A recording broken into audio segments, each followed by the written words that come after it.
हाँ जी, हाँ जी। तो ये भी अगर ऐसा डायफ्राम है तो इसको भी हम एज ए टैक्योमीटर यूज कर सकते हैं। अगर ये तीसरा नंबर देखो, अगर ऐसा डायफ्राम है, इसके अंदर भी ये अपर स्टैड या लोअर स्टैड या वायर लगी हुई है हाँ जी। तो अगर ऐसा डायफ्राम वाला इंस्ट्रूमेंट है तो उस इंस्ट्रूमेंट को भी हम, चाहे वो डंपी लेवल हो चाहे थर्ड हो, उसको भी हम एज ए टैक्योमीटर यूज कर सकते हैं। ठीक है, जैसा मर्जी केस हो।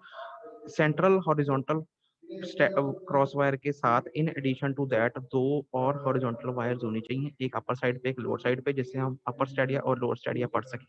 ठीक है, क्लियर।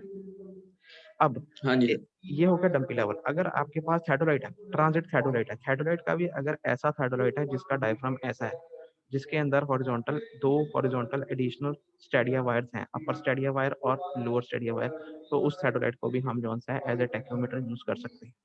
ठीक है, क्लियर। उसके बाद ओके तीसरा, सर। Levelling staff. देखो, अगर आप सिंपल लेवलिंग स्टाफ जो सा आप डंपी लेवलिंग में, जब आप डंपी लेवल यूज करते थे, लेवलिंग में लेवलिंग स्टाफ आप सबने यूज किया 3 मीटर वाला, 4 मीटर वाला, तो वो लेवलिंग स्टाफ जिसका लीस्ट काउंट 5 mm होता है, जिसके अंदर मार्किंग ब्लैक और व्हाइट में होती है, तो उस लेवलिंग स्टाफ को भी आप यूज कर सकते हो टैक्योमेट्री में। ठीक है। और एक चौथी चीज यहाँ पे लिखी है स्टेडिया रॉड। स्टेडिया रॉड भी क्या होती है स्टूडेंट, जैसे लेवलिंग स्टाफ होता है वैसे ही स्टेडिया रॉड होती है। स्टेडिया रॉड की हाइट होती है 4 मीटर्स, और इसका लीस्ट काउंट, इस पे भी मार्किंग लगी होती है, इसका लीस्ट काउंट जो सा होता है वो होता है 1 mm। जो लेवलिंग स्टाफ का लीस्ट काउंट होता है वो होता है 5 mm। जो स्टेडिया रॉड होती है उसका काम भी वही है जो लेवलिंग स्टाफ का काम है, सेम वैसे यूज करते हैं, वर्टिकल स्केल है, तो इसका भी जो सा लीस्ट काउंट होता है वो होता है 1 mm। ठीक है, क्लियर है। ठीक है। हाँ जी, बिल्कुल। अब ये क्या लिखा है, अब ये dumpy level can be use as tacheometer. ठीक है। अब देखो एक ये ड्रॉबैक है। देखो, अगर आपके पास थेडोलाइट है, थेडोलाइट को अगर आप एज ए टैक्योमीटर यूज करोगे तो बहुत अच्छी बात है, क्योंकि उससे हम हिली एरिया में भी टैक्योमीटर कर सकते हैं और प्लेन एरिया में भी कर सकते हैं। डंपी लेवल से हम सिर्फ प्लेन एरिया में टैक्योमेट्री कर सकते हैं। क्यों? क्योंकि डंपी लेवल ट्रांजिट नहीं होता। ठीक है, क्लियर है। आगे हम हाँ पढ़ेंगे। जी सर, हाँ जी।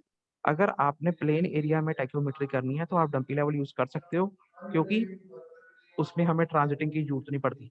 अगर हिली एरिया है तो उसके लिए आपको सैटेलाइट ही लेके जाना पड़ता है, अगर आपने टैक्योमीटर की तरह यूज करना है, क्योंकि उसमें ट्रांजिटिंग पॉसिबल है। ठीक है।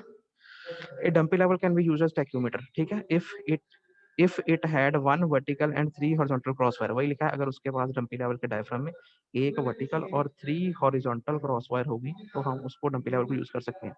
But it is use to find the horizontal distance on level ground और प्लेन ग्राउंड। ये सिर्फ लेवल ग्राउंड या प्लेन एरिया में ही हॉरिजॉन्टल डिस्टेंस मेजर कर सकता है। क्यों? क्योंकि इसकी हॉरिजॉन्टल प्लेन में मूवमेंट होती है, वर्टिकल प्लेन में डंपी लेवल के टेलीस्कोप की मूवमेंट नहीं होती। ठीक है। उसके बाद थेडोलाइट, एक transit theodolite having above side cross wire. अब ये वाली क्रॉस वायर अगर थेडोलाइट के आईपीस के डायफ्राम में लगी हुई है तो हम उसको भी एज ए टैक्योमीटर यूज कर सकते हैं, उससे हम हॉरिजॉन्टल और वर्टिकल डिस्टेंस निकाल सकते हैं। अब उसके अंदर इंक्लाइंड साइड्स भी ले सकते हैं। क्यों? क्योंकि वो ट्रांजिट हो सकता है। Different types of cross wire ये शो करी हुई। ठीक है। देखो, जो टैक्योमेट्री का चैप्टर है छोटा सा ही चैप्टर है ये, इसके अंदर जो जो करा रहा हूँ ये जो है टॉपिक सारे इंपॉर्टेंट है। कभी क्वेश्चन आ जाता है explain various instruments used in tacheometry, 5 number में क्वेश्चन आता है छोटे नंबर में, तो आप इसको डायग्राम के साथ एक्सप्लेन कर देना, छोटा ही है और जो करा रहे हैं सिंपल है, यही एज इट इज फाइनल में आ जाता है। ठीक है। उसके बाद एक और चीज, ओके जी। अब उसके बाद नेक्स्ट आ गया लेवलिंग स्टाफ। एक लेवलिंग स्टाफ जो सा आप सबको पता है 3 मीटर का होता है, तो ये लिखा है ऑफ 3 मीटर और 4 मीटर, 3 मीटर या 4 मीटर का होता है, शॉर्ट डिस्टेंसेस के लिए काम आता है। इसकी लीस्ट काउंट होता है 5 mm। देखो, स्टेडिया रॉड होती है, स्टेडिया रॉड होती है दूर के डिस्टेंसेस के लिए, अगर बहुत दूर दूर आपने साइट्स लेनी है तो स्टेडिया रॉड यूज हो जाती है। उसकी हाइट कितनी होती है? 4 मीटर होती है, और ग्रेजुएशन उसके अंदर मोटी मोटी छपी होती है, क्लियर होती है। उसकी लीस्ट काउंट होता है 1 mm। ठीक है, क्लियर है। तो अब अगर हम सिंपल भाषा में बात करें, इंस्ट्रूमेंट यूज्ड इन टैक्योमेट्री, एक होता है टैक्योमीटर, दूसरा होता है लेवलिंग स्टाफ। टैक्योमीटर कौन सा होता है? थेडोलाइट भी हो सकता है, जिसके डायफ्राम के अंदर जौन सा है सेंट्रल हेयर के एडिशन में दो और हेयर लगे हों, अपर स्टेड या लोअर स्टेड, या किसी भी टाइप का हो सकता है, चाहे इस टाइप का हो चाहे इस टाइप का हो। क्लियर है। एक और चाहिए हमें टैक्योमीटर, दूसरा हमें चाहिए वर्टिकल स्केल। वर्टिकल स्केल वो लेवलिंग स्टाफ भी हो सकता है, स्टेडिया रॉड भी हो सकती है। Levelling staff ordinary levelling staff होता है जो कि हम लेवलिंग में यूज करते हैं। स्टेडिया रॉड जो सी होती है वो कंपैरेटिवली दूर की साइड्स लेने के लिए यूज होती है।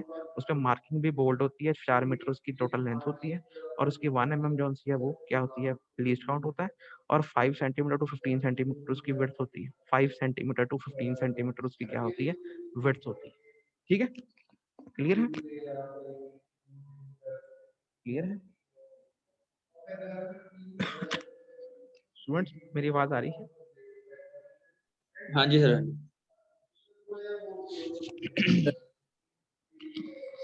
अब स्टूडेंट हम नेक्स्ट टॉपिक करेंगे।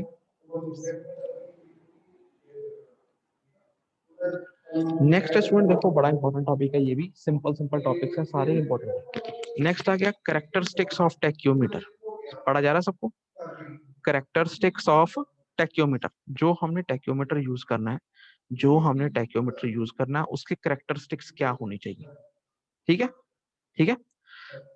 हाँ जी। सबसे पहले देखो इसके अंदर कुछ टर्म्स लिखी हुई हैं, ये टर्म्स आपको धीरे धीरे पता लगेंगी। टैक्योमीटर के स्टूडेंट कुछ कांस्टेंट होते हैं। टैक्योमीटर के बेसिकली दो कांस्टेंट होते हैं, एक होता है मल्टीप्लाइंग कांस्टेंट, एक होता है एडिटिव कांस्टेंट। ठीक है, टैक्योमीटर के केस में जब हम आगे पढ़ेंगे डिटेल में, दो कांस्टेंट होते हैं, एक होता है मल्टीप्लाइंग कांस्टेंट, एक होता है एडिटिव कांस्टेंट। ठीक है, मल्टीप्लाइंग कांस्टेंट मल्टीप्लाई होता है, एडिटिव कांस्टेंट ऐड होता है टैक्योमीटर के फार्मूलों में। ठीक है, आगे डिटेल में पढ़ेंगे। अब कैरेक्टरिस्टिक्स ऑफ टैक्योमीटर देखो, टैक्योमीटर का मल्टीप्लाइंग कांस्टेंट कितना होना चाहिए, 100 होना चाहिए लगभग। ठीक है, ठीक है, टैक्योमीटर का मल्टीप्लाइंग कांस्टेंट 100 होना चाहिए। ठीक है, इसकी वैल्यू। ठीक है, और इसको हम डिनोट कैसे करते हैं, एफ अपॉन आई। ठीक है, एफ अपॉन आई ये क्या है, ये मल्टीप्लाइंग कांस्टेंट है और इसकी वैल्यू 100 होनी चाहिए। ठीक है, अब हाँ जी आप सर। अभी हम डिटेल में पढ़ेंगे धीरे धीरे, फिर बता देता हूँ एफ और आई क्या होता है।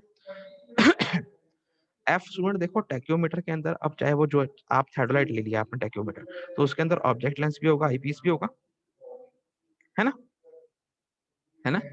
जो उसके हाँ जी। ऑब्जेक्ट ग्लास की फोकल लेंथ होती है वो स्मॉल एफ होती है। ठीक है, क्लियर है? ठीक है, हाँ जी। हाँ जी। छोटा आई क्या होता है, छोटा आई होता है स्टाफ इंटरसेप्ट की रीडिंग जो हमें आईपीस से दिख रही है। ठीक है, स्टाफ इंटरसेप्ट क्या होता है आगे मैं पढ़ाऊंगा, स्टाफ इंटरसेप्ट की रीडिंग जो कि हमें आईपीस से दिख रही है। ठीक है, ठीक है, ये जो सर मल्टीप्लाइंग स्टेडिया तो स्टेडिया डिस्टेंस। स्टेडिया का डिफरेंस, अपर स्टेडिया और लोअर स्टेडिया का डिफरेंस आगे डिटेल हाँ में, जी ठीक है सर। वो होता है स्टाफ इंटरसेप्ट। वो उसकी जौन सी ये जो मल्टीप्लाइंग कांस्टेंट है ये 100 अप्रोक्सीमेटली 100 ही होना चाहिए, 100 ही होना चाहिए। ठीक है, क्लियर? Okay sir. उसके बाद नेक्स्ट लिखा है मैग्निफिकेशन ऑफ टेलीस्कोप, जो कि टेलीस्कोप की मैग्निफिकेशन है, जो भी आप इंस्ट्रूमेंट यूज कर रहे हो एज ए टैक्योमीटर, वो 20 to 30 होनी चाहिए। ठीक है, ठीक है। उसके बाद तीसरा देखो aperture of the object lens, जो भी आप इंस्ट्रूमेंट यूज कर रहे हो उसका ऑब्जेक्ट लेंस जो है उसका अपर्चर मतलब उसका साइज कम से कम 4 सेंटीमीटर होना चाहिए डायमीटर में। ठीक है, to have sufficiently bright image. ठीक है, aperture of the object lens should be 4 centimetre in dia to have sufficiently bright image, ताकि हमारे को इमेज जो सी है ब्राइट दिखे। जो ऑब्जेक्ट लेंस का अपर्चर है साइज है वो 4 सेंटीमीटर डाया होना चाहिए। ठीक है, क्लियर है? Okay sir. उसके बाद द आईपीस, देखो आईपीस भी लगा होता है ऑब्जेक्ट लेंस भी लगा होता है। Eyepiece should be of greater magnification power, eyepiece की मैग्निफिकेशन मैग्नीफाइंग पावर ज्यादा होनी चाहिए। क्यों? ताकि हमें क्लियर स्टाफ रीडिंग दिख सके। ठीक है, हाँ जी ठीक है। सर। ये जो सी है कुछ कैरेक्टरिस्टिक्स जो सी होती हैं वो हैं आपकी टैक्योमीटर की।